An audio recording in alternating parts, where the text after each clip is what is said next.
বাড়িতে না থাকার ফলে বইগুলো এলোমেলো হয়ে গেছে, ময়লা পড়ে শেষ। সবসময় আমি চেষ্টা করি ধর্মীয় কিছু বই পড়ার বা বিভিন্ন ইতিহাস পড়ার। এই বইগুলো পড়লে হয় কি, আপনার জ্ঞান বাড়ে। সবসময় চেষ্টা করবেন ভালো ভালো বই পড়ার।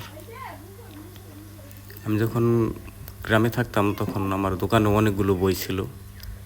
দোকানটা শেখ হাসিনা যাওয়ার পর আমার দোকানটা অনেকভাবে লুট হয়ে গেছে, অনেক মাল সামানও লুট হয়ে গেছে। অনেক বই ছিল যেগুলো বইগুলো মানুষ নিয়ে গেছে। এখন এখানে মাত্র যে কয়েকটা বই আছে।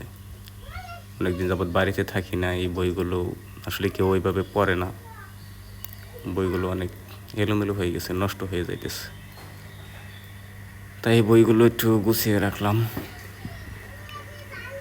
এখানে ভালো ভালো আমল শিক্ষার বই আছে, এমনকি ইতিহাস জানতে চাইলে সেগুলোর বই আছে।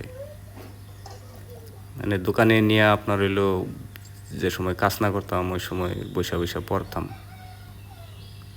কিন্তু দুঃখের বিষয় বইগুলো শেষ হয়ে গেল আমার।